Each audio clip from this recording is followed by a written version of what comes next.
Hello, everyone, and welcome to EBL Podcast number 9, officially the longest running thing I've ever done. Here with That's true. me, That's definitely true. here with me is usual co-host Mofo is here, Hello, everyone. and we are now 3 sims into the EBL season, about to hit sim number 4, and a lot of surprises, a lot of disappointments in this season, and we're gonna start off talking about some of the surprises.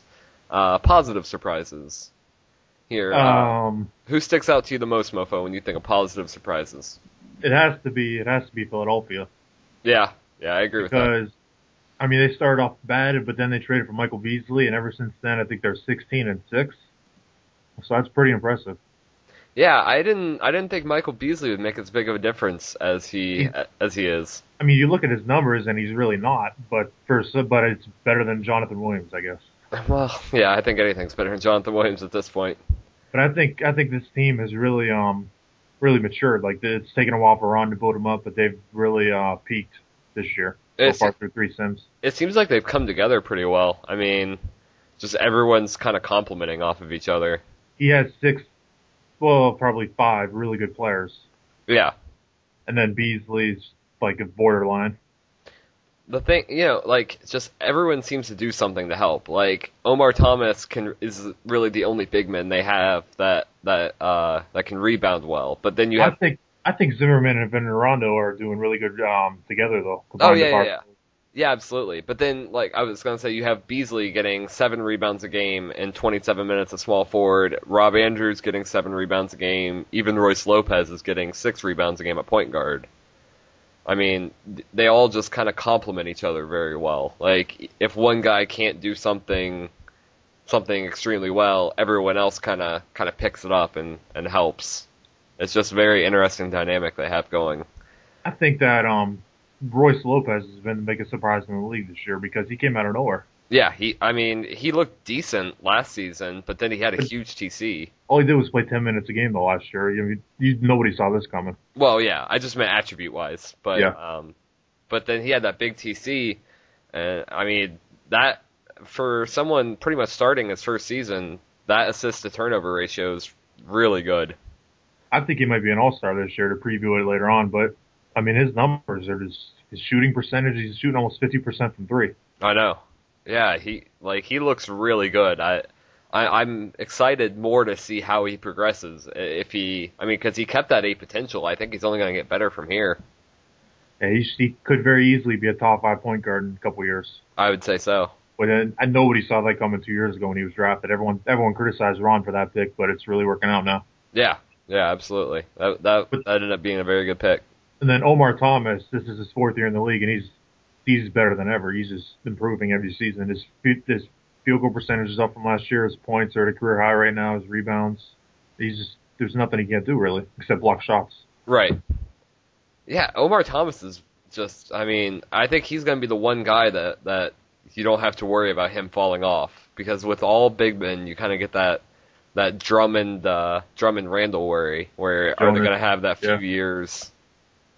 But I don't see Omar having that at all. I think he's going to be a favors type, where he's just good until he retires. I think if he hits free agency, he's a bigger commodity than anybody who's ever been in free agency before. And if he's not, then EBL GMs need to reevaluate how they look at people. Because this guy, I think he went up to A defense last training camp, but he just keeps getting better. There's no denying it. Yeah, absolutely. He's a franchise player as a big man in EBL, which is so rare.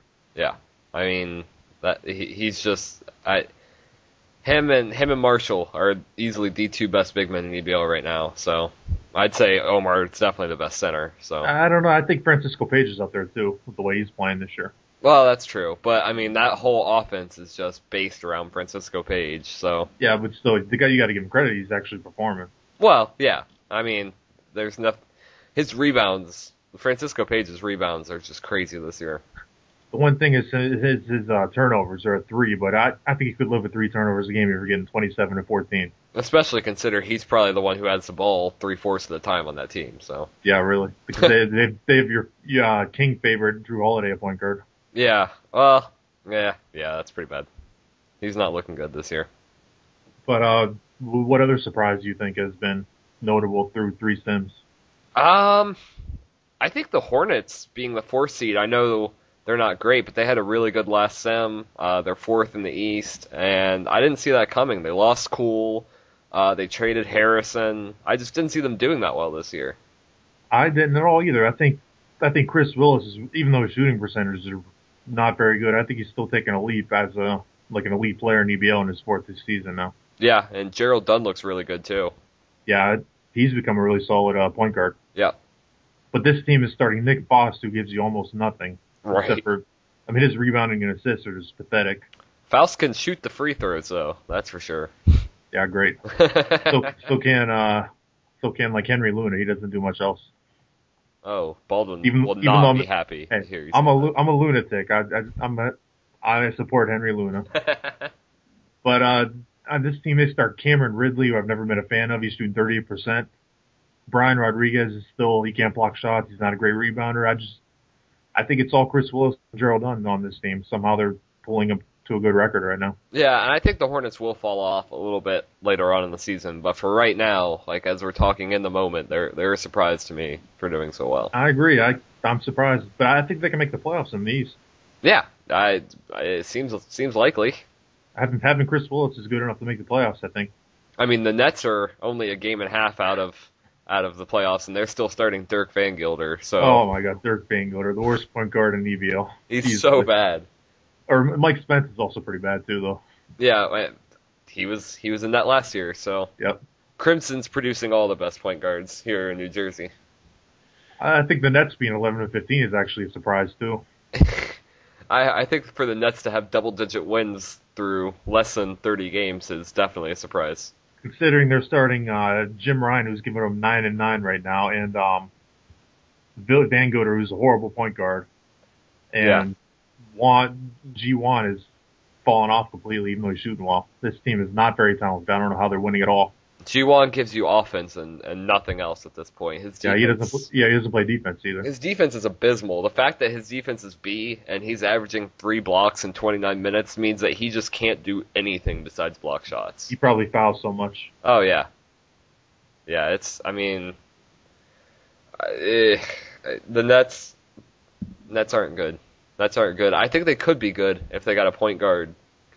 And maybe moved Tassio for a few pieces or something. I think at this point he should just start Seifert because Seifert's actually playing pretty decent off the bench. Oh, you might as well try. It can't be worse. Exactly. There's no downside to starting Seifert right now. Yeah. I mean, I don't really understand why he hasn't. I don't know. Another really positive team right now is, even though everyone saw it coming, I still think it's good to see them performing, is Memphis. This team is easily the most talented team in EBL, maybe outside of Indiana, and it's about time they actually perform like it. I know. I just worry. I refuse to believe the greatness until I see them play in the postseason. So if they have another one and done in the postseason, Shadow needs to really reevaluate the way he looks at players because there's just never been anything that's clicked right in Memphis before. But, I mean, this team has 4 guys averaging over 20 points a game. Oh, yeah. No, right now, I'd say they're probably the best team in EBL. I think I looked at, Shadow was doubting his team a little. I looked at his last 8 games of the sim. He won by an average of 22 points a game. Yeah. I mean, That's just dominating. And he beat Denver, too, at Denver by 20. Yeah, well, Denver's fallen off a little bit, but, I mean, still, to beat them by 20. They still got Pierre Lewis. So right. Beat any Pierre Lewis team by 20 is noteworthy. Yeah, absolutely. But there's no reason Memphis can't win the West. No. There's no reason they can't win the title, and there's no reason that they can't just keep getting better from here. I mean, if they had, not that Shadow needs to make any trades. I think he doesn't at all. He needs to keep his team how it is. But if they had any better of a center, I mean, Christmas is getting a lot of rebounds, but I love Christmas. I know we've always disagreed on that, but I think he's a great fit for this team because he never needs the ball in offense. Yeah. I guess when you have 4 guys scoring 20 points a game, you can afford to have your center only scoring 6. So I love this team because Terrence Jones is having his best season of his career at age 33 too. Well, that spike in inside in TC really helped him a lot, I think. Yeah. But his stats across the board, I mean, there's nothing bad about it. His turnovers are way down. His Oh yeah, shooting percentages are good enough. his rebounds are right where they should be. Yeah, he's usually been around that area in rebounds. Yeah, well, he dropped a little bit last season, and then a little bit the season before, but His points per game is just a huge surprise of this. So I think it'll fall to about probably a little less than 19 by the end of the season, but that's still a huge accomplishment on this team. yeah, absolutely. I mean, Terrence Jones has never been one known for how well he can score, and to be doing this around three other guys scoring above 22 points a game is crazy. But I'd like to send something out to all the GMs listening. Eric Beck, he had a horrible training camp. He went down in 3 spots. Everyone thought he was done or whatever, and he's having his best year of his career. Yep. That tells you that training camp is a little bit overrated if they go down huge, because they still have the talent there. It could just be small decreases, and it doesn't mean anything. Yeah, absolutely. Can't overreact. You can't overreact to a bad training camp like Devonta did. Yeah, that was. Ooh. I think that's basically why he quit. I think so too. I agree.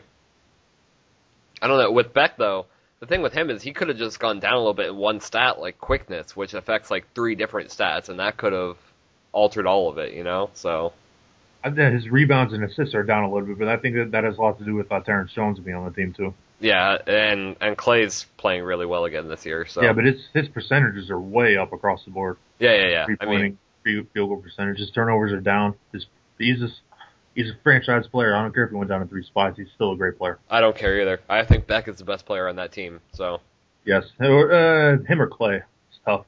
Yeah, true. Clay's kind of a game changer. Clay, and he's a 2-time champion too. Yeah, but I don't know. That's a really good Memphis team. Now I think it's time to look at the bad surprises so far. What would you say is the biggest bad surprise? I'll start with the Thunder. The Thunder really surprised me and how poorly they're doing this year.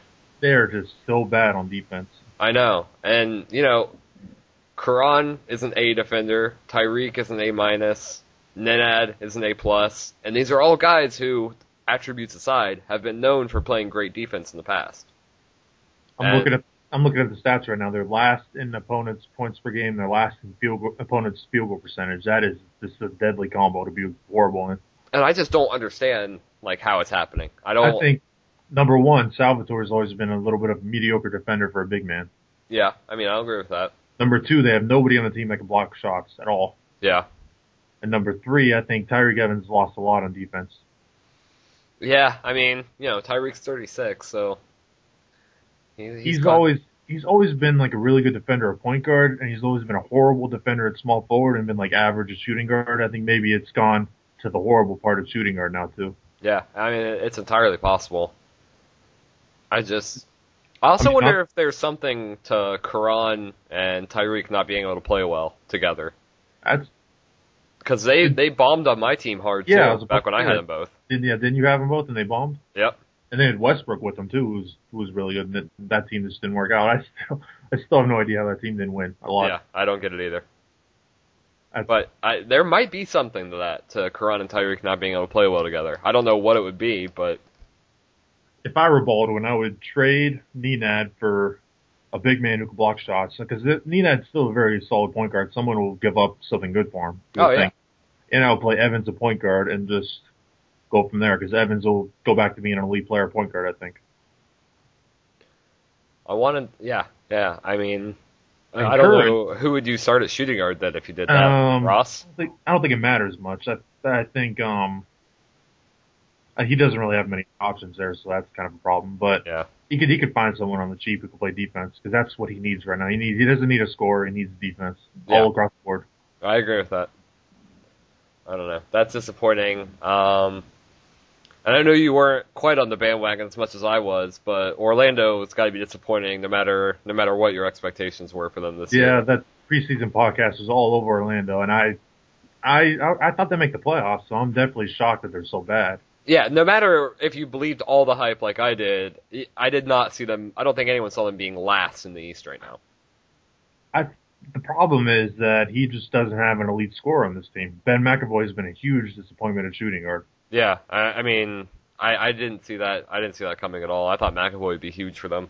You know what the thing is too? His turnovers didn't decrease at all at shooting guard. They were still like above 3 a game, which is just very disappointing to find out. Yeah, I don't know. It's almost like he was handling the ball more than Grundy was.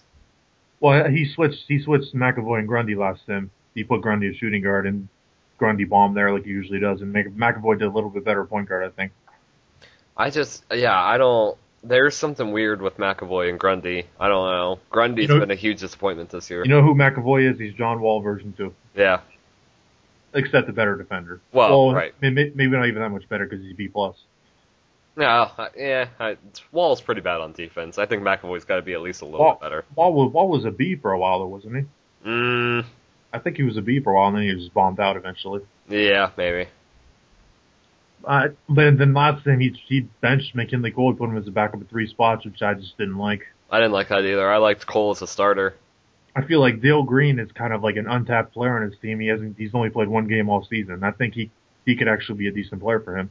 You might as well try, not like McDowell's not doing anything. He's a C+ handler, and he's a really solid inside scorer. I think he should get some minutes on this team, ahead of guys like Heath Weston and Chuck Shields. Even McDowell, you've got to give up on McDowell by now. I mean, it's so tough. His ratings are so good. He's only 21. He's got good size. You know who else whose ratings were good? Fab Melo. Fab Melo had awesome ratings. And Ty, too. Yeah, both of them. I think it's... He kind of looks like another Ty. That's not a good thing. 29 minutes a game. You're shooting 40% from the field, 50% from free throw line. I mean, 8 rebounds, 12 points. Like, it's not good. I was not a huge fan of McDowell last year, but MSC, I mean, he looked promising. He had 13 and 10, which was not bad for a second-year player, but he's just regressed big time as a third-year player. Yeah, I can't.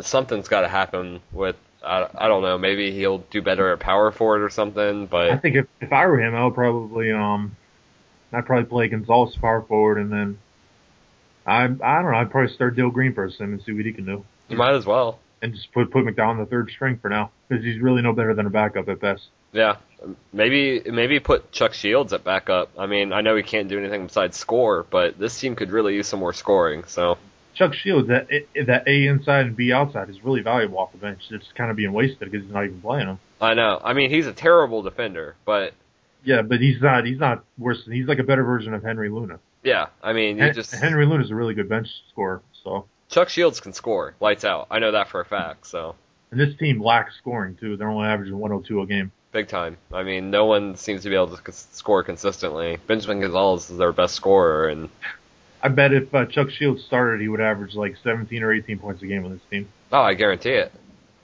I guarantee it. When he started with me not long ago, he's averaged like 16. So we're not advising starting him though in this season, so don't do that. Yeah, please don't. All right, but another huge disappointment right now, I would say, is the Pistons. Yeah. Even though I think MPH he kind of brought this on himself. Yeah, I knew they would be very good this year. I thought they'd be a playoff team, but then I just guess I was overestimating how that they would be able to survive without David O'Neal. Yeah, O'Neal is he's too good. And we also have to mention that Scott Duncan is out for the year, so that kills him. Yeah, absolutely. Scott Duncan, that TC he had. I still look at him and just cry. I don't have anyone like that. He's not a point guard though. No. You should realize that. But Tim Drake right now, he's not ready to play, even though he's shooting great. He's just not ready to start.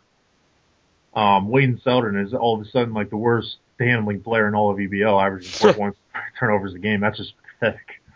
And he has to actually rely on Joe Trammell to score this year, and look at his shooting percentages. Yeah, that's not a thing that should ever... He was a perfect fit last year on the team when David O'Neal and Scott Duncan and Wayne Selden scored and Trammell just played defense. Yeah. But if you're actually relying on Trammell to score, then what happens this year is what's going to happen. Yeah. He's also starting 2 big men who can't rebound at all. Right. There's a lot of problems with this team right now. I just can't. The David O'Neal trade. How do you trade away someone that good? I don't get it. I mean, I've traded away people that good for less than that, and I'm still looking at it going, how? I don't get it. he traded for 3 draft picks, and then he ended up trading down a few times, which, I mean, I guess it remains to be seen. But David O'Neal is just, this season, he's playing unbelievable. You know, there are some guys in the league that you can trade for draft picks, and it makes sense if you need to rebuild.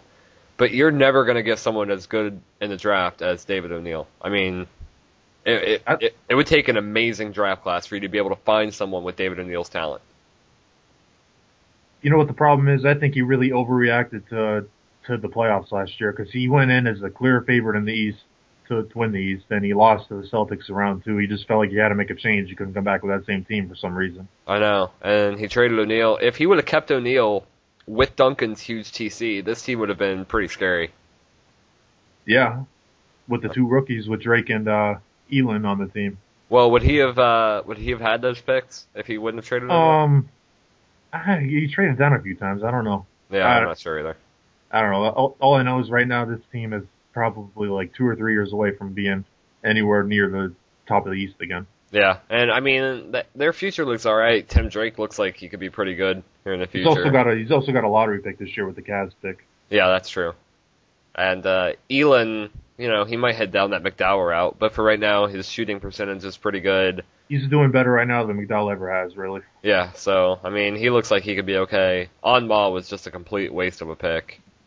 Yeah, I never liked that pick. But I mean, other than that, this team, they look like they might be able to do some things later on.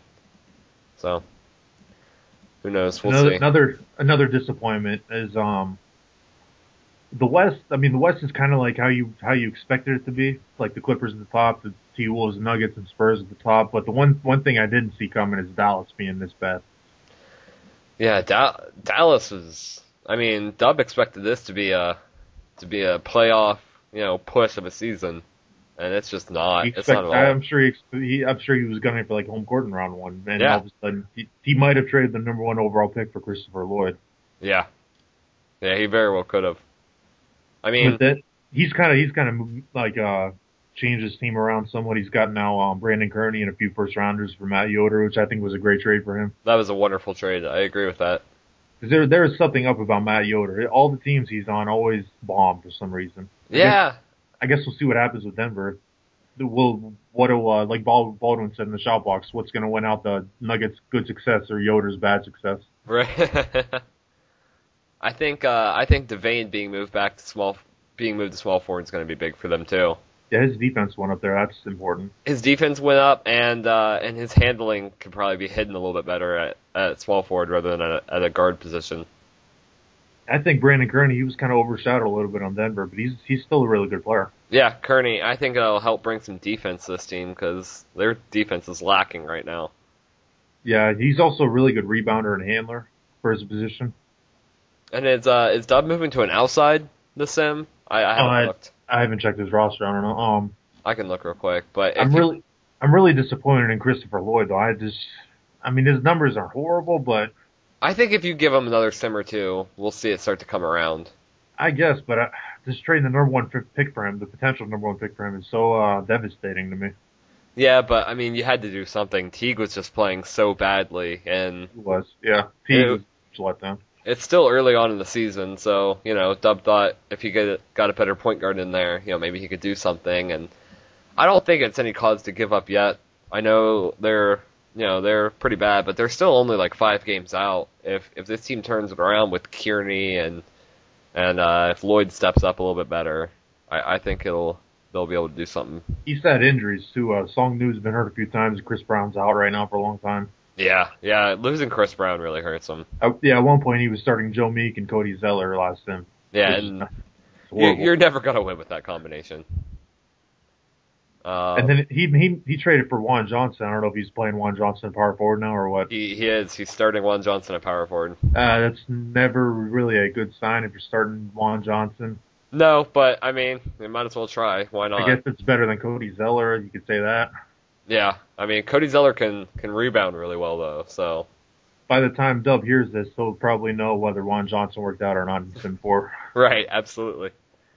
He'll either agree with us or be able to laugh at our face afterwards. So now, as I'm looking in the East more in depth, I would say another huge disappointment. It seems like there's a lot more disappointments than successes this season. Is The Wizards. I was about to say the Wizards. I was hoping you'd bring that up. Although I'm not shocked that their defense is horrible, like Hodge is apparently shocked. Then putting a team that Domingo Southern, Adonis Thomas, and Shannon Scott together is supposed to be good on defense. I don't know why you thought that. I don't know either. Shannon Scott is notoriously known for his terrible defense. Adonis is not a good defender either. He's always been average. Even when I had him, he was average at best. Yeah, his A- is just a complete reach. And Domingo, he's never really been a good defender either. I think Domingo is probably one of the worst defenders in the league. I mean, he's not as bad as Severi Palestini or whatever. Oh, yeah, that guy's so bad. Remember that 64-point game he gave up to Chris Willis? Oh, I went over all the box scores for that sim, and they were all just 30 points, 40 points, 20 points, 60 points, 50 points. It was just so bad. It's a very long name. He's not good. No, not at all. But the Bulls really bounced back big time after they benched him. Yeah. No coincidence. Not at all. Back to the Wizards, though. Farmer. I think Farmer's just the most overrated big man in EBL history. Because people. Well, I don't know about history, but right now I think he's probably the most overrated for sure. Well, people just always expect for him to be a game changer. You know, you're bringing in his A- defense, you're bringing in his A rebounding. He can score so well, and none of it ever works. He's never averaged above 13 points a game. I mean, yeah, he's the past 3 seasons, he's never averaged above 32 minutes a game, and that's being a solid, consistent starter. This guy, there's something about this guy that he just cannot play big minutes, no matter what. No. And, back when I had him, he did a little bit better at power forward, but his defense drops there, so everyone's kind of scared to try him out there. Yeah. I think a few people have after you. I don't think it's worked out very well for them. I think MSC tried him last year, maybe. I think he's too undersized to play center. I think yeah. Power forward maybe, but his defense just kind of scares people off from doing that. And I think he put together a team of big men that I just hated, like every one of his big men he had. Javier Carlin, Daniel Chifu, Mark Skull, Peter Farmer. I don't like any of those guys. I hate Mark Skull. I don't know why Hodge was all about getting him. I told him that he should probably start Skull today because he can't do any worse than Farmer. You might as well at this point, really. I mean, he's already averaging the same blocks. He's probably going to be a way better rebounder than Farmer would be. Yeah, I mean, doesn't hurt to try. Look at Javier Carlin. He's shooting 34% right now. Yeah. 34%. How can a guy like that be starting for so long, shooting that bad? You might as well just try and completely revamp it and start Skull and Ochifu and just see. Yeah, but Ochifu, he's always been a huge underachiever. Well, yeah, but, I mean, can it get worse than Carlin right now? So He just put together a team of big men that are just not good. No. And they're even worse when they're together. I just don't like this team. I'm not shocked that they're horrible. I'm really not. Oh, I thought Layton would be able to do a little bit more than he is this year. I mean, I know he's only playing 30 minutes. Hodge keeps switching around his role and doing this. Yeah, and that, he's making him a starting shooting guard now, right? Yeah, I don't know. It's like he has his team full of role players or guys that are all good at the same one position. I don't know. I think he said he's going to put Domingo a backup everywhere for this team, which is just a horrible idea. I don't like that either. I think Domingo is one of the only guys that can consistently score on this team, and it's really probably only from small forward. So. And he's going to have to take his horrible defense to 4 other positions. Yeah. Going to kill the team. Yeah, it's going to hurt him. It's going to hurt him a lot. They should try and move Shannon Scott while they still can. Shannon Scott still has some real value. And he should. He's a good point guard. He just can't be paired with Adonis and Domingo. Yeah, you have to have better defenders around him than what Washington has. Yeah, if you like last year, the Bulls had DJ White next to him, who was a pretty good defender. Yeah, that worked out. Yeah, I don't know. It's something. You got to make a move or something. You can't stay complacent with this team all year. You're going to be sorely disappointed. But I think running down the East a little bit more. I'm not surprised that all the Pacers and the Knicks are at the top. Are you? No, not a bit. I mean, it's kind of status quo there. The Pacers are by far the most talented team. Ever since they started Dorian Finney-Smith and moved Carter Williams to backup, they've just taken off. Yeah, I mean, Finney-Smith's just a really good defender, and he doesn't command the ball, so it's a perfect fit as a starter on that team. Maybe that's something that Baldwin needs. Maybe get someone like Finney-Smith to plug in there for Tyreek and Caron. That's the thing. Another thing with GMs, they feel like they all need to have guys who average more than 15 points a game and just doesn't matter elsewhere. I think points per game is the most important thing, which is not true. No. You need guys to fill their specific roles. Yeah. Like Purvis and Thomas are the elite scorers on this team, elite players, but you don't need another elite scorer on this team. You need someone who can play defense and do other things as well, like rebound, and that's what Finney Smith is. It's a perfect combination. Yeah, absolutely. I don't know. That Pacers team is so good, though. Favors is just a proven commodity. He's the best big man of all time. And O'Brien, he's actually playing pretty well. I've never been a huge fan of his, but he's like a great fourth player on this team. Yeah, he's playing pretty decent. And then the Knicks, no surprise they're doing well either because their defense is really, really good right now. Yeah. Bart Roser really took a leap in training camp. And Brian Freeman is just an elite big man at this point. That's all you could say. Yeah, I like it. I like it a lot. I'm a little bit surprised that they're doing so well because Castanon's really not playing all that great. And yeah, but he's not doing horrible. He doesn't turn it over. No, and they're still starting Edgar Sutherland at power forward. There's something about him. I think he's a really, really good defender. Yeah, there must be. He was on the Pistons last year, and their defense was great. And now he's on the Knicks, and their defense is great. Yeah, I think it's that. And they have Bismack coming off the bench at center and power forward. That helps their defense there, too. Yeah, a lot of blocks off the bench. They average a lot of blocks overall. Yeah, I was about to say, that's a lot of blocks between them. And then looking at like the second tier of the East, you got the Sixers and the Hornets, who we talked about. You got the Raptors, who I think are going to start creeping up on people because Wiggins he had a better Sim 3 than he did Sim 2, and then Harrison he's doing like okay at point guard. He's not killing them. He's not helping them a ton. He's just doing good enough. Yeah. And Fowler's struggling right now, but I don't know. Fowler, he's just another Woodbury. This team is like really, really good on paper, but they're not performing up to the expectations yet. Yeah. I really like Harrison. I hate that he has to be used at point guard, but he was so good at shooting guard in Sim 1. I'm a huge fan of him. I still say he should start Harrison at shooting guard, Weeks at point guard, and LeBron as a backup at 3 spots. Maybe. I think it'd be better for them to start Vernon Wicks. I like the way Weeks is playing off the bench in limited minutes. I think he deserves a starting role right now. Well, yeah, his defense just is worrisome, though. I think he's perfect at backup point guard. So yeah, can you really start Wicks with his B- handling? I don't know. You can start Aaron Harrison with his B handling. So true. I don't know. This team they're starting your favorite man, Greg Gray now finally. Yeah, I'm off the Greg Gray hype. Oh, yeah.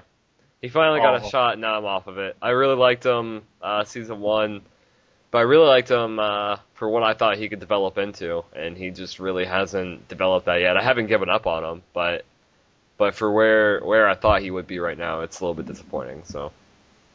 And then you got the Bulls, who had a really good Sim 3. They're creeping up. They're going to make the playoffs because DJ White is just too good not to make the playoffs. Yeah, DJ White's so good. Grant Jarrett probably might win Defensive Player of the Year again. He's just a great big man. McAdoo, I think, is finally starting again, and he's the second best big man on this team, clearly. Yeah. Bob Haynes has become a really good scorer. And I think he keeps on, switching shooting guards. It doesn't really matter much. No, Coleman's decent-ish. I mean, he's probably better than Salib, so. I think he started Salib last time, and he did well, so we might as well stick with that for now. Yeah, I guess. I think that has more to do with Severi not starting, but... Yeah, for sure. And then the Celtics, Droppy completely blew up his team for first. Yeah, of course. Which he happens to do a lot. I never saw this one coming. He traded Eric Bauer, which is probably going to be a huge mistake when he turns into Pierre Louis version 2 or something. Yeah, Bauer. I think trading Bauer is a huge mistake. Bauer right now, he's only in the second year, remember. He's already got A- scoring. Yeah. I mean... That's unheard of, basically. Easily the best Bauer in EBL, so... I don't know. JBV is actually a really good GM. That's kind of huge. Bauer actually got Bauer for the Bucks. Oh, yeah. So I think that's partly why he did it. I wouldn't put it past him. But the Bucks actually might make a run now because they got Bauer and Frazier together. That's a lot of scoring and not a lot of defense, though. So. But they still have Kevin Bowman, a point guard, who's actually doing decent, but I don't expect that to hold up. I don't either. And then Julius Randle's actually having one of his best seasons of his career, which is surprising. I think that's another thing that hurt the Pistons this year, is losing Randle.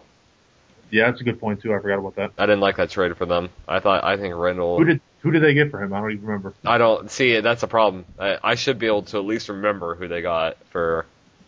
I don't think it was anything noteworthy. It was. Yeah, I'm gonna look that up right now, because that's gonna bother me. Yeah, I know. Me too. I'll cut this out, and by that I mean. Here it is. I found it. Oh, he traded. It was Julius Randle to the Pacers for Greg Monroe, Aaron Thomas, and a future first. And then Moron traded him for Derek Favors, so Moron obviously upgraded huge there. Moron. That's awesome. But why did MPH do that? I don't know. I don't get it. Monroe and Thomas? I finished out my front court. He said, I finished out my front court while he gets a couple of expirings and a future first. I guess MPH just wanted his own pick. That's a stupid trade by him. Yeah, I agree. Sorry, MPH, if you listen. That's a stupid trade by you. Yeah, I don't like it at all. Randle's still a pretty solid power forward in this league. What do you think about the Heat so far this year? I think that's how I feel about him. I mean, Anthony Parker's been a huge surprise. See, I don't think so, because I've liked him for a few seasons. You saw him averaging 19 and 12 at this point, though? Well, not 19 and 12, but I definitely saw him around that area. He's never averaged above 10.3 rebounds a game. Yeah, but if you listen to some of the podcasts that we've had previously, I've always said, back when Shadow traded Anthony Parker, back when Shadow wasn't starting Anthony Parker. Yeah, I think we both agreed at one point that he needed to start him. Yeah, I mean, I think the system that Seth's running is kind of catered to getting Parker some more rebounds, because he's easily the best rebounding big man that he has. You know what the problem is with the Heat? The same problem they've had for about 5 years now. They don't have a point guard. Yeah. Rich Kennemar's not working out so far. He's still too young. He's got a ways to go. Falk is still probably better as a shooting guard, even though he's fallen off a little bit this year. And Garcia is he's scoring a lot, but he's always suspect on defense. I mean, at this point, if I were Seth, I would just plug different people into the point guard position and see if you have one that works kind of well. I mean, if I were him, I would just keep on making trades for one until I find somebody. Yeah, but I'm saying if you can't make a trade, you might as well. I don't know, give Straley a chance to start. Give Wynn a chance to start at point guard. Maybe Whit'll go off at point guard. Who knows? I don't see that happening. Well, I don't either. Might as well try, yeah. He's got to figure out. The goal is to figure out something that works by playoff time. Yeah, because I think this team could easily make the playoffs. They are. Yeah, especially because the Celtics are about to fall off. He also needs a center because Marco Grunewald is not good. Yeah, I don't like Grunewald at all. But Troop and Parker are both a little bit undersized for center. So. Oh, hey, we got some breaking news here. I just saw in the chat. We got a new Jazz GM. It is none other than Rocca. Rocca, he's back in the league as a Jazz GM. Rocca back. Breaking news on the podcast. See, and this is why you listen, for the groundbreaking news that will be totally outdated by the time that you hear this. So. Yeah, but I contacted him, and he said it's time for me to make my return, so I guess there you go. There you go. To the roster, he's a new Jazz GM. I'll announce it when the podcast is over. Very cool. All right, but now getting back to the East. There's the Hawks. It's tough to take the Hawks seriously because of the Westbrook injury and because he's not trying to do anything this year. Yeah. I don't think the Hawks will do anything. Yeah, so let's just move on there.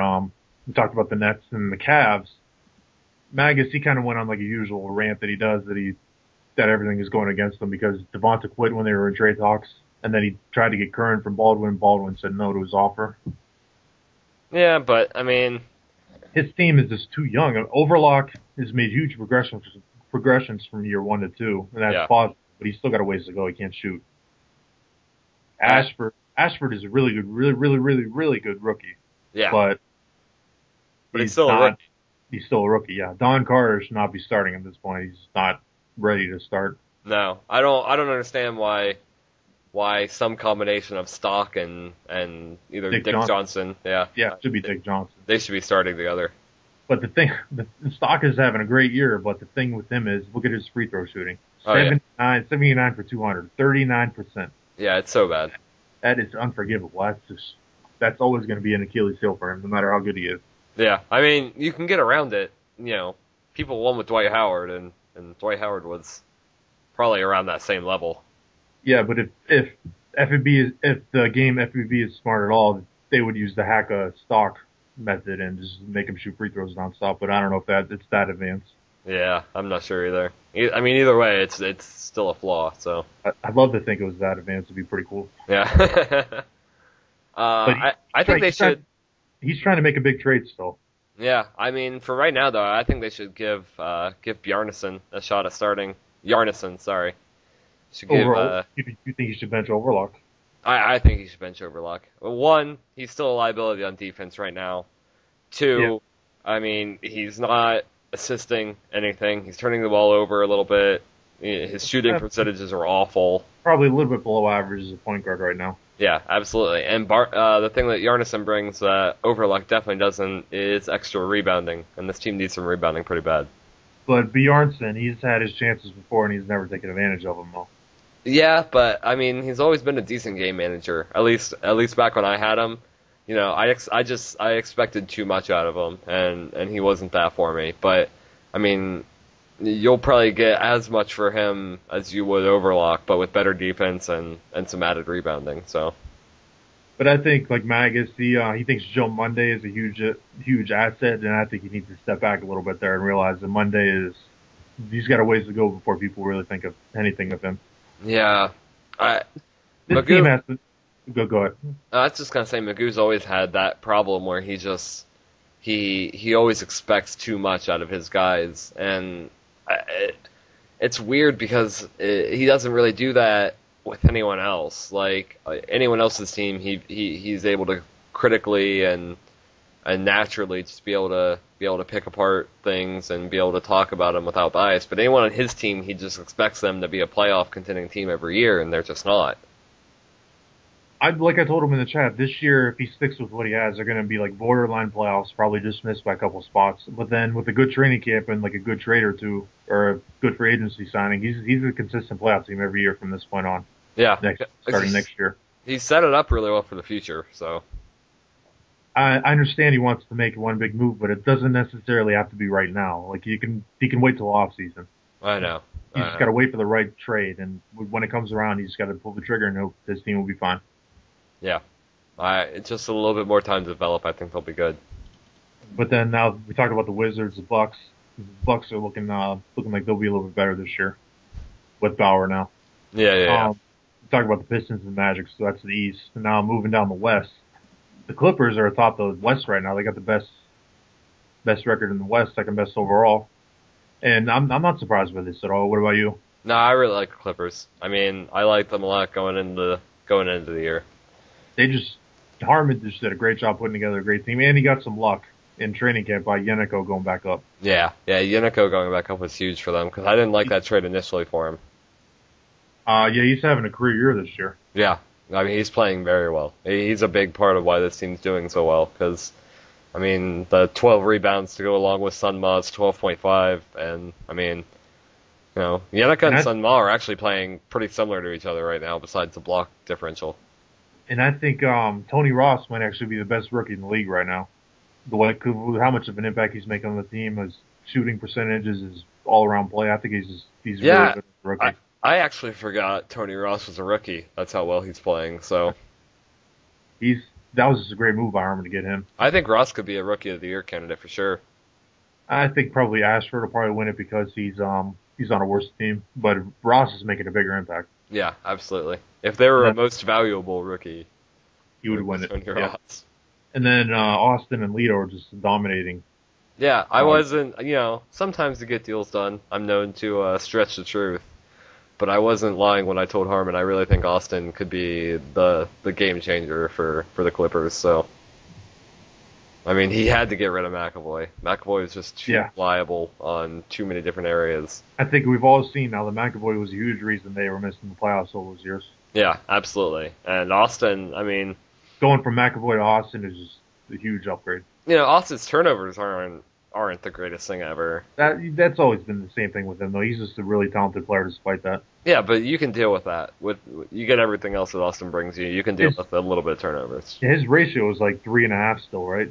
11 to 3.1. Yeah, it's still pretty good. So. And then talk about the Grizzlies, the Timberwolves. Then no surprise at all there either, right? No, I love the Timberwolves coming into this year. I mean, they got the same team coming back. They got Tyree and Perez who's scoring a ton. They got Cantor averaging about a double. Marshall's the first or second best big man in the EBL, and Stip, he's just the best passing point guard in the league right now. Yeah, I mean they were good last year, and then that team got better in TC, so you had to expect it would just get better from there, and it did. Kenneth Marshall going up. Like I think I mentioned this before, but Marshall and Sip going up at defense was huge for this team. That's something they really, really needed, and it was just big for them. It was so big. I think this team is going to be dangerous in the playoffs. I think they're a way better team than last year because of the defense. Yeah, way more dangerous. I mean, they could already almost outscore anyone in EBL, and now they have a little bit more defensive knowledge to help out. So it would not surprise me to see them win the West. Yeah, I wouldn't either. I think they have a pretty good chance. Still a while to go though, but right now they're looking like a big favorite. And Denver is like, it's kind of controversial, and I think he did a great job of building up assets, but I think he made a bad trade for Matt Yoder. I think the Yoder trade was a pretty bad trade for him. It's tough to criticize Polo because he obviously sees something in Yoder. He's only 23. He's got great ratings. He just had a huge training camp. He's playing pretty good, but there's something about Matt Yoder I just don't like. Yeah, I'm not sure either. Maybe Polo sees something that we don't. I assume Polo just knows everything. So. But I don't know if he was worth Kearney and 3 first-round picks. Yeah, that seemed like a reach. Huge price. At that point, my general rule is if Polo is willing to give me that much for a player, it means it's a player worth holding on to. So. Yeah, but I think Dub, that was a can't refuse trade. Yeah, for sure. But the problem with Polo right now is his big men are on huge declines. Knowles and Boular, they're way worse than they were last year. Yeah, it's at some point you have to wonder maybe giving Knowles, Xing Fang another shot or something. I mean, Knowles is down a rebound a game, almost a block a game. He's down like 3 points a game. None of them can shoot at all, apparently. Yeah, I don't know what the problem is with his big men, but they got paid this offseason, and then they just slacked off in training camp, I guess. Yeah, I don't know. I mean, Tim Bueller. I think by next season, I think Sean Wade might be the starter there. Yeah, I think it easily could be too. I mean, he had a huge training camp, so. Yeah, the CPU pick kind of worked out huge for Polo there. Yeah, of course. Of course Polo is the one who gets lucky with the CPU picks. So. Yeah, but I think Denver, I could see them winning the West, but I think they're not a favorite right now. No. I mean, I could definitely see it. I'm with you, but I have to think that Minnesota, Memphis, and Los Angeles are stronger teams currently. But I'm not going to doubt Pierre Lewis in the playoffs, so I still expect Denver to make a run, probably to the Western Conference Finals or something. Yeah, absolutely. All right, then moving down, you got the Spurs who don't really have a GM right now. I mean, TCM, he hasn't really done anything with them. Yeah. I don't even know if he's going to last. We'll see what happens there. Let's just move on. Right. Golden State, I think he's been starting Neil Sora as the point guard, and he's been horrible. Yeah, but this team's actually not looking too bad right now, so. He's running inside offense with this team, which his best 2 players are guards, which, I mean, they're both playing pretty well, but I just don't understand why he's doing it. I don't understand anything about it, but they're 15-11. They have a positive points scored to points allowed ratio.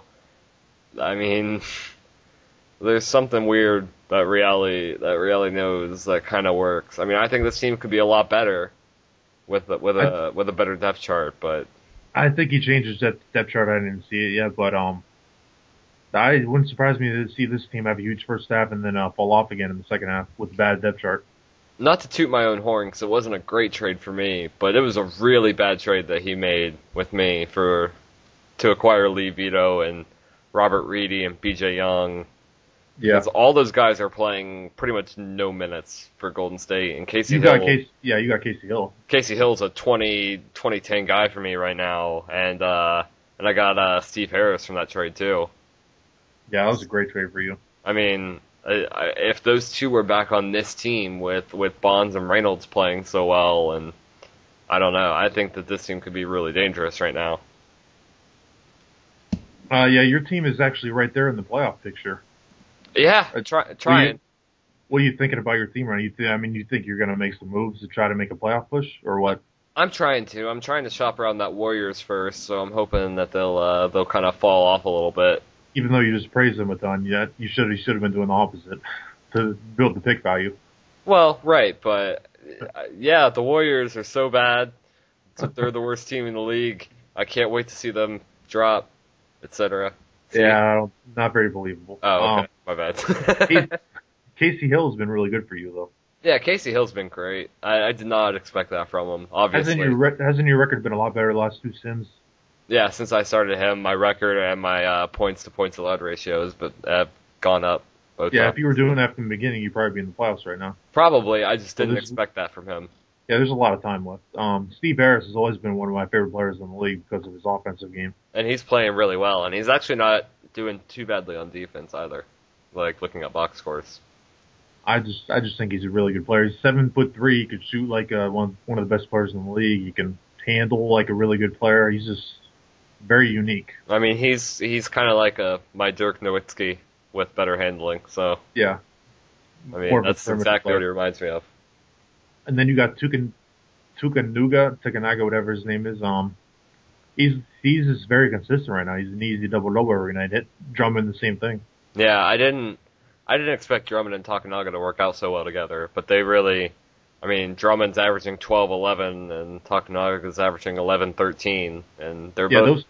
Those two guys, you know what you're getting from every game, and you're just you don't have to worry about that right now. Yeah, and I'm actually pretty. Drummond's giving me 2 blocks a game, Takanaga's giving me 3.1. If I could find a backup that could get me something there too, I mean, I think I'd be pretty good there. So. And then you got Freeman, he's a good scorer, but he's not really a good all-around shooting guard. Freeman's decent. He'd be more ideal off the bench, but I don't have anyone else who could really start. What are your plans with Abin Boutad moving forward? Just kind of see how it goes. I want to keep him at least for another season and wait for a next TC, but he's a free agent. I think his bad training camp kind of killed his value, so I don't think he'll be very hard to bring back. Yeah. I mean, I definitely plan on bringing him back in the off season, so I don't know. We'll just have to see, I guess. I hope he can bounce back. And then there's Utah, with their new GM Rocca. Let's look at his depth chart real quick here. He's playing Narn at point guard, and Dale Smith off the bench, which is pretty weird. Yeah, that's interesting. I mean, we'll see how it works out. Dale Smith's been really good, but I guess we'll see. Not much to say about the Jazz until we see their new strategy. I mean, Rocca was never really known for being a great GM in the past, but he was always fairly solid. Yeah, I think he evaluates talent pretty well. Yeah. See, that's the one problem really with Rocca was his lack of doing anything. I mean, he always kind of kept the same team around, so we'll see. I mean, there's no doubts in my mind that he knows how to draft pretty well. He knows how to get trades done when he wants to trade. It's just, a matter of... Doesn't happen often. Yeah, so we'll see. And then there's Phoenix, which is, if you look at their stats, it's like the weirdest thing. All those players playing such balanced minutes. Yeah. Everyone but Blackshear. Yeah, Blackshear's the only one playing. I mean, after I started Sim 1, I figured I messed up their depth chart or something, but I didn't. I double checked it. It's just weird. I don't know why their numbers are so weird. I don't know either. I mean, for Bill Luck to be playing almost as much as like Wong Kuhn is just. Yeah, their starters are averaging 29, 29, 30, 36, and he's split the point guards. So right. There's only one guy averaging more than 31 minutes a game as a starter. I just don't know what I would do with this team if I were Jerry. Because, I mean, you have Mitchum and Moore, who really look like the exact same player almost at this point. He's got to wait on it. Mitchum's slightly better offensively, and Moore's better defensively, so... Moore looks a lot like Tim Drake. He's not ready to play yet, but he's got a bright future. And I think Blackshear, he's just declined big time now. It's kind of tough to trade him because I think he has more value to the Suns than he would in a trade. Yeah. And Yeah, Ryan Brun, he's just kind of underwhelming. Bond's underwhelming. Coons, very underwhelming. It's just, this team is very mediocre right now. it wouldn't surprise me to see the Suns fall out of the playoffs. I mean, No, they're like right around there. They'll be around the 8, 9, 10 seeds, somewhere around there. I think the Warriors, Jazz, Suns, Kings, and Thunder will be, and maybe Dallas, depending on how this Kearney trade's going to do. I think we're all just going to shuffle throughout the year. So Yeah, because the top 5 are probably pretty much set. Clippers, Grizzlies, T-Wolves, Nuggets, Spurs. yeah, I think so. I think even if the Spurs GM, I mean, because they have fallen pretty hard. Yeah, ever since the CPU roster was replaced, they've been pretty bad. CPU for GM of the year. I'm upset the CPU didn't get a chance to have the Jazz. Then there's Portland moving down. This is basically like a one-man team still. Yeah, Portland. Bill Ross is putting up numbers, but he's not doing it very efficiently. No, and Cabrera is just the most disappointing thing ever to me. Yeah, his shooting is gradually going up, but it's still not very good. No, it's still bad, and 12-9. I mean, he can't shoot. I just, in the future, he's still got A potential. He's still only 19, so we'll see. But this team is still like years away from being any good. Yeah, if not, I mean, might be until the league ends. You'll never see Portland be good again. I think his best chance of being good anytime soon is trading Page for multiple assets. Yeah, but he'll never do that. Never do that. Nope, definitely not. And then I think that's just about it in the West. There's the Lakers, who are pretty bad right now, but they got David O'Neal and their own picks. So, and then Houston, who just owns like a fourth of the first round. Yeah, we know what Doug's. He's just building first round picks to trade. Houston has how many picks? 5. They have 5 firsts this year. Yeah. And Boston has how many? They 6, have I think, 7 maybe. I know it's the Lakers, the Rockets, the Lakers, the Rockets, the Celtics, and one other team. I forget. They have like the majority of the first round picks this year. That's crazy to me. I can't. I think it was like 19 out of 29 now. Yeah, I don't know. That's something else.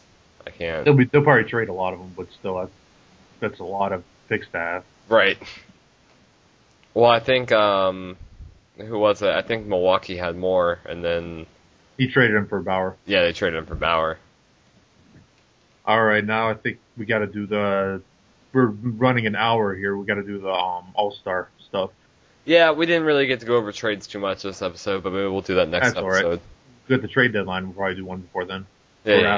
After then. All right, so you want to go through the East?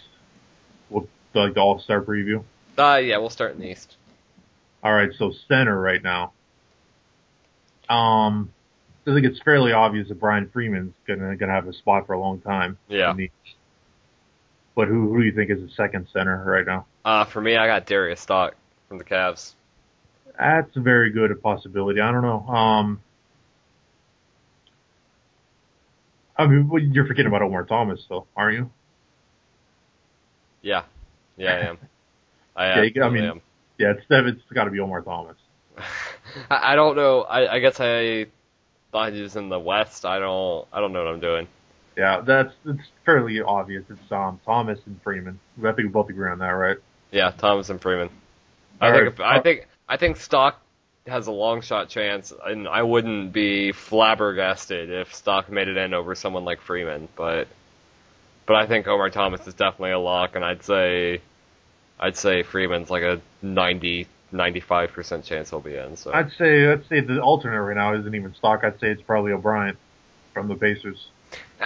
Maybe. I just know how much FPV values blocks and. Yeah, I guess you're right. You're probably right. So. Yeah, it's Stock and O'Brien on the next line probably. Yeah. But then power forward. Forward's interesting. Favors has got to be it, right? Well, yeah. You gotta assume it's Favors. I think it's got to be Favors and Jarrett, right? Because Fleming is out west now. Yeah. Yeah, I don't really know who else it could be. I'd say it has to be Favors and Jarrett. Maybe Benjamin Gonzalez. He's made it before. Benjamin Gonzalez has got Jarrett and points. I mean, he's averaging like 20-10 right now. But Jarrett's just, I mean, his blocks and rebounds are just. It'll be interesting. It'll either be Favors and Jarrett or Favors and Gonzalez. Yeah, I'd say it's Favors and Jarrett right now. Yeah. Injuries could happen. Who knows? We've got another Sim still. Anything could happen. But Right. I think Favors is a lock, like a complete lock, and the other two is like a little bit of a toss-up favoring Jarrett. It just depends. I mean, and Julius Randle, you got to throw him in there too. He's having a good year. Yeah, he's doing decent. I think he'll at least be discussed, but I think the other two have an advantage over him. So yeah. Then small forward. Small forward's interesting. That's kind of wide open for me. I think Chris Willis is a big favorite to get a spot. Yeah, Chris Willis. I mean, he made it last year. He's like the best small forward probably in the East now. He's at least got to be in the discussion. Well, Chris Thomas is listed as a small forward still, and he's like he makes that every year, no matter what. Yeah, that's true. He didn't make it last year though. If he's going to be listed as a small forward, I guess he's a favorite. Yeah, I think Domingo's got to be involved in there. I don't know. I think him going to the bench role is really going to hurt him this time. Yeah, but I mean, even if he can keep his numbers kind of up, I mean, he's averaging 22-8 right now. So what about underrated candidates? Bob Haynes. Yeah, Bob Haynes could definitely be. I think Chris Willis. I mean, Chris Willis is probably gonna be my favorite. Yeah, he's got to be a lock, Chris Willis, because I don't see any small forward that compares to him right now in these. Yeah, Chris Willis and Chris. You might have two Chris's at the small forward. Oh, and there's Eric Bauer, but I think he's like a year away. Still. Eric Bauer. You can't forget about Chuck Lamberson too. I mean, he's having a really good year. And then there's Wiggins, but he's not really doing that good. Yeah, Wiggins is weird. Well, Wiggins is still a 29 guy. I mean. Yeah, I guess I'm gonna go with Chris Willis as a starter, and probably now I'll take Wiggins, I guess, as a backup. All right, I'll say it's Chris and Chris. I'll say Chris Wiggins and Chris Wiggins. I'll say Chris Thomas and Chris Willis with Willis as a starter.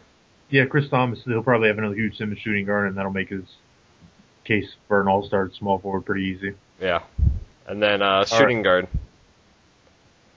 Who do you think are the favorites here? Adrian Cool, Bart Roser. Yeah, I mean, I think you gotta have the two Miami Heat shooting guards in the conversation too, with Falk and Garcia. Falk, I don't think so. Not this year. He's not doing it numbers wise. Well, I mean, he still has 6 assists. I know it came from being a point guard, but Garcia, I think Garcia is like a new version of Rudy Gay. He's just a numbers guy. He's not going to get any accolades. Yeah, Bart Roser. Yeah, Roser. He's one of the favorites. Rob Andrews. Rob Andrews is kind of underrated. I was about to say Rob Andrews could get a shot. He gets a lot of steals. He gets a lot of rebounds. Adonis Thomas. Yeah, he's a good candidate, but I don't know. I don't know if they picked like from winning teams more often or what. I don't think so. I think it's purely numbers for this. Well, I think Adrian Cool should be a lock because he's the best shooting guard in the East. You would think so. You would think. DJ White's listed as a point guard now, so you cross him out. If Chris Thompson was back here, I think he would probably make it, but I don't know. It's kind of like a bunch of candidates. Keith Frazier. I don't like Keith Frazier. I never liked him. Well, I don't either, but his numbers are still pretty good. So yeah, but he's overshadowed by like Adonis and Andrew and other people. All right, I'm gonna go with Adrian Cool at one spot and Bart Roser as a second. I'm gonna say Roser starts, and I'll go Cool. You gotta say Cool. He's so good. Yeah, I know. I don't know. There's just something about me that's screaming for me to pick someone else. Take Rob Andrew. I'm gonna say Adonis Thomas. Oh yeah, he's got the numbers. He'll probably make it. I'm gonna say he doesn't deserve it though. That team's so bad. Yeah, I know. Roser and Adonis Thomas. That's my two. And then point guard. Actually, no. Wait, hold on. I'm gonna change it again. Adonis Thomas hasn't made the All-Star game since 2014. Wow. So I'm gonna.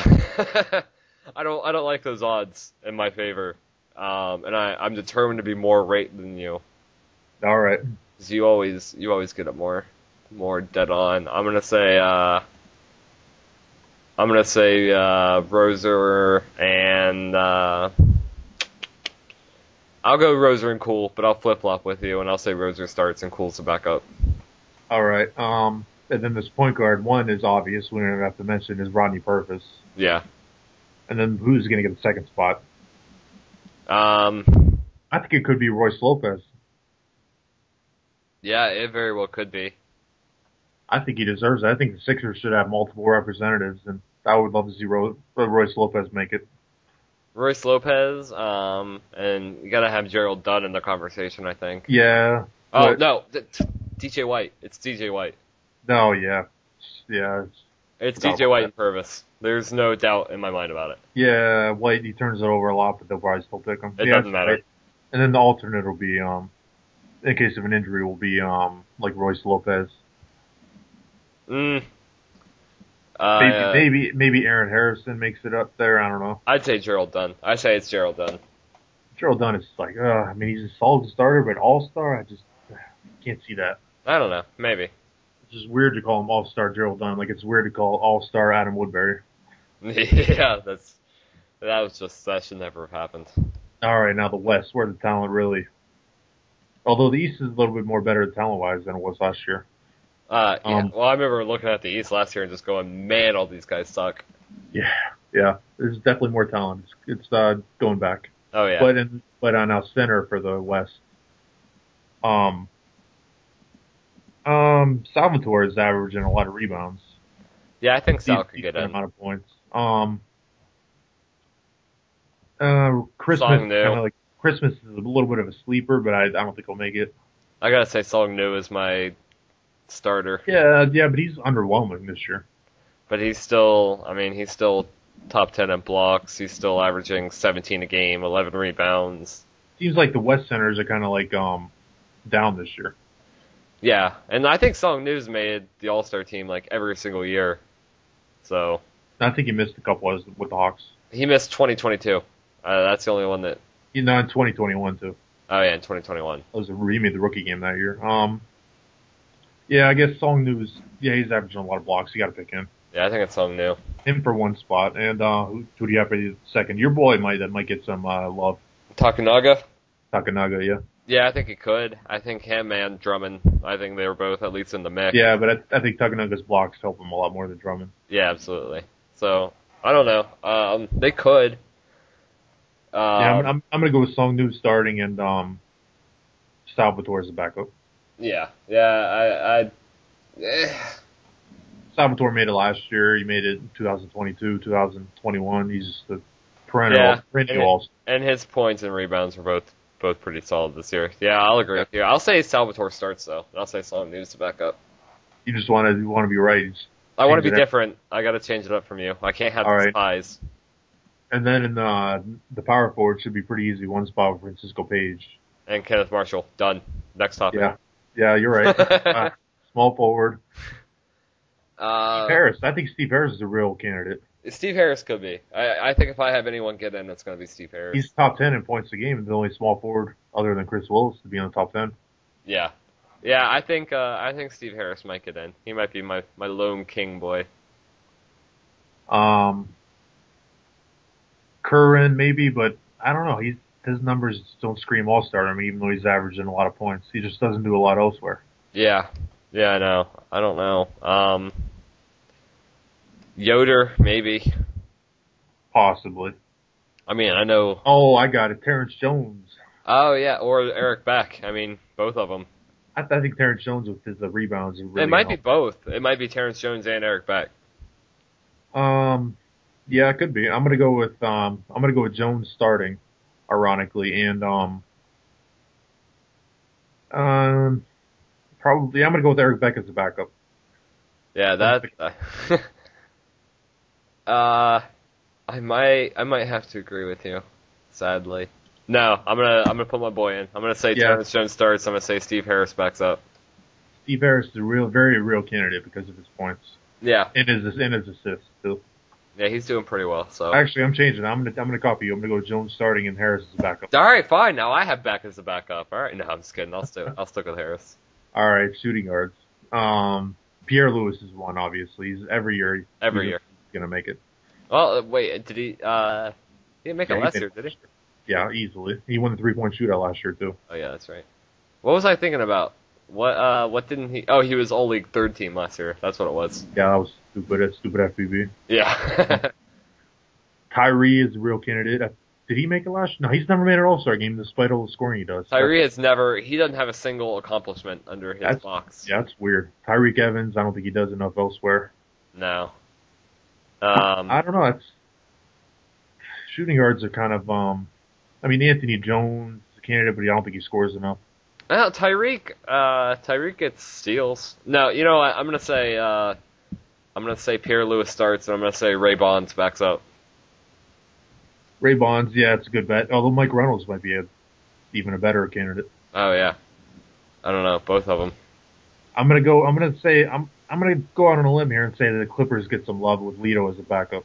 Oh, okay. I don't know why. I just think FNB will pick Leto for some reason. So, yeah, Pierre starting, Leto as a backup, and then point guard. I think it's got to be Larry Alston for starter. Yeah. Oh well. Him or Sip. So, I mean, yeah, that's true. Sip's numbers are really up this year. He's never made an All-Star game though, despite the average. I think he was around 12 assists a game last year. He didn't make the All-Star team. Then he fell in the second half. That's weird. Larry Austin, he should be a lock. Yeah, I think Larry Austin's got to be a lock. He made it last year, I think, with your team. I wouldn't count. Point guard is loaded this year in the West because you got. I was about to say Lorenzo Clay, David O'Neal, Van Stipp. Yep. Those are 4 clear All-Stars. Yeah, absolutely. So I don't even know who to pick out of those 4. You can pick any of them, and you won't be ridiculed.